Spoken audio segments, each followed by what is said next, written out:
This is the first time you guys are seeing my face in this video. So hi, my name is Carter. I'm a lifestyle creator who talks all about getting through life in your 20s unfiltered. I am not a tech creator.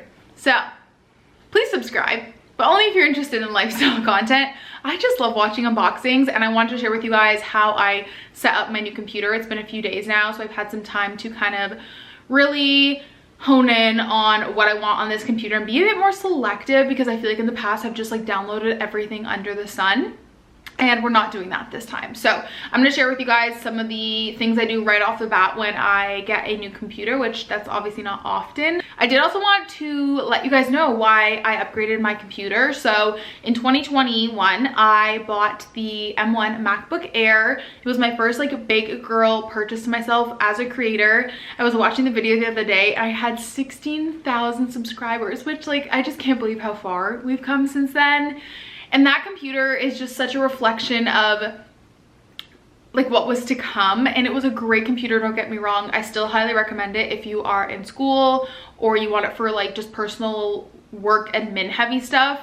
But unfortunately the Air was just not heavy duty enough for all of the editing that I do. I'm constantly editing 1 to 2 videos in Final Cut Pro. I do film in 1080, not 4K, but I do a lot of color grading and layers, and it just was constantly flashing the good old circle of doom, and I just knew it was time to upgrade, and I decided on the M2 MacBook Pro. I did a lot of research. There's a lot of, you know, videos on the M1 Pro versus the M2 Pro, and ultimately I went with the M2 Pro because I knew that they were going to roll out updates for that longer than they would the M1 Pro. But also by no means am I a tech creator at all. I just watched a lot of videos and this is what I was comfortable buying. As someone who is just on the go a lot, I travel for my corporate job. I also have started traveling for YouTube. I really just needed something I could rely on for editing. So picked up this baby. I did go with the 14-inch just to have a little bit of extra screen. And yeah, but enough chatting. Let's jump into kind of some of the customizations I do as soon as I get my computer. And yeah. So first thing I did was download a screensaver. This is the one I went with. I thought it was so cute. I know like Coastal Cowgirl is having its moment, but as someone who grew up in the country and has a horse and stuff, this was just a really cute girly screensaver and I really love it. I'll link it down below. It is from Pinterest. But some of the first things that I do is I open my settings. Okay, so first thing that I do is I go into the appearance tab here, and you can change it to be light, dark, auto, depending on the time of day. I prefer the light mode. I know I'm a weirdo. And then you can change the accent color, which changes this little guy here and all the little buttons. I changed it to pink. I thought it'd be fun. I've never customized a computer like this much, so I was kind of having some fun with it. And then you can actually change the highlight color, which I think is super fun. And this just changes if you were to write like hi and then highlight it, it changes that color, which is super, like, I don't know, cute and fun. I did yellow just because I thought that was a very highlight color. And then you can obviously change the size of the icons. I mean, there's so much customizing you can do with a MacBook. It's out of this world. And also change your dock size. I like a bit of a bigger dock just because I do have the hide feature off. So if you right click on your dock, you can turn hiding on or off, so you can have it either visible at all times or have it just kind of there when you need it. You can also change where your dock is, so change it if you want it on the side or wherever you want. I just keep mine on the bottom. Honestly, I feel like you could spend hours playing around with the features on a MacBook. It's screensaver. I haven't downloaded Flip Clock yet, but you can choose to do that. I love the hello one, so we can have it preview to show that. I'm actually going to do this one. I think it's actually really cute, so I'm going to do that little screensaver, which I think is fun. I'll just get it to say hello in English.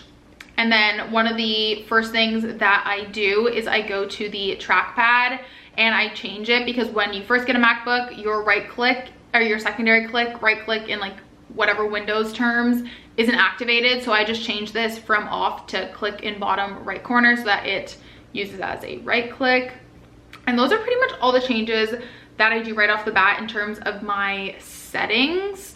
Obviously, like I said, you could spend so much time in here. Obviously, if you have an iPhone, your focus settings will populate here if you have like your iCloud on, which is amazing. So at 8 a.m. every morning, my time to work pops on, and then at 10 p.m. my sleep mode turns on in case I'm working at night.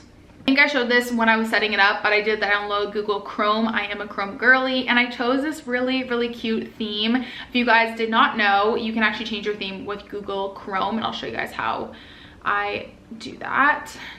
You can get there in numerous ways. I'm sure there's an easier way to get there, but I just click the extensions button and I click manage extensions. I go here and I click open Chrome Web Store. I will share with you guys the extensions that I use after.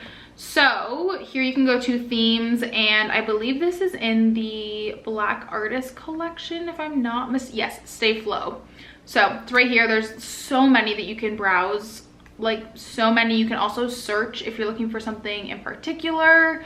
And of course, like I said, I do have certain extensions on my computer. I have the Aeroplan shopping button, which is a game changer if you're in Canada. So I'm trying to think of a store that has good Aeroplan. Let's say you go to, okay, so let's say you go to Dynamite, it'll just say you get 2 points per dollar, you activate the offer, and then it basically will just redirect you back to that page. It's just like a really great reminder. I'm sure they have it for other cashback services, but it's really awesome if you have Aeroplan, because sometimes you forget. So it's a nice little reminder when you log on to the page. I also have Google Docs offline, which is self-explanatory. I have Grammarly. I have Karma and Honey. Karma, if you've never heard of it, basically just finds you coupons. I have Karma and Honey. I get them to run one after the other in case one has a code the other doesn't. And basically, if you've never heard of it, this isn't sponsored, it'll just test codes out. It works really well on Abercrombie, honestly. And it'll basically just find you a discount code without you having to like put them in manually, which is super, super awesome.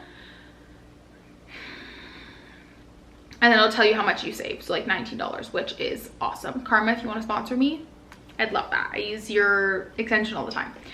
Same goes for Honey. I have Picture and Extension, which is amazing. So let's say you're watching a YouTube video.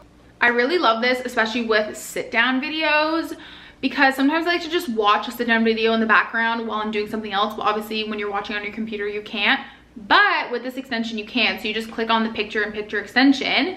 You can basically keep doing whatever you're doing. Let's say updating your calendar and watch your video in the background, which is a game changer. I feel like I hear no one talk about this extension, so I love that one. I also just have Save to Google Drive, which I do everything on Google Drive, so that comes in handy. And then TubeBuddy. So let's say I wanted to upload a Chrome extension.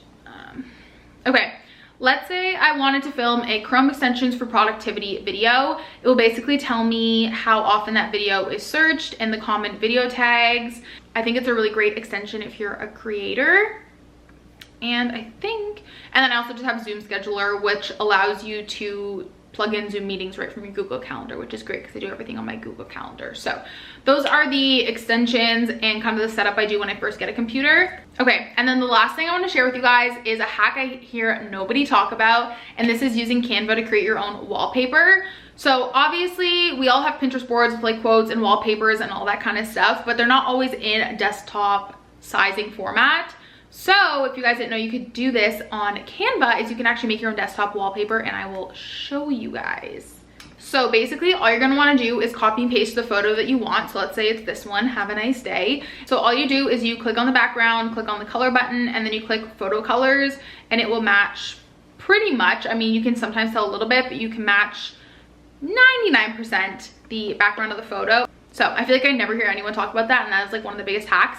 You can also use Canva if you guys are really into like the productivity wallpaper. You can use it to create those really cute wallpapers where you like drag and drop on your home screen. So yeah, I hope you guys enjoyed this video, and I hope maybe I gave you some tips and tricks. It doesn't even need to be like customizing a new MacBook. It could be a computer you already have. Maybe I gave you some extension ideas or some ways to create some new wallpapers, or just change some things up in your setting and make your computer feel new. I just want to say a huge thank you to you guys for watching and of course supporting me. I know it's so cheesy, but I love making content so much for you guys. I mean, it's like why I'm doing a vlog week. I'm just so passionate and I love what I do so much, and I love this community that we've built. I'm just so appreciative of every single one of you. Maybe you're not upgrading your computer anytime soon, but maybe this gave you some tips and tricks on how to make your computer feel new. I obviously just want to say that by no means does anyone need to upgrade their computer frequently or every few years. Just a necessary upgrade for the business and creating the best content and getting out content quickly and efficiently to you guys. So I hope you guys enjoyed, and I'll talk to you in the next one. Bye.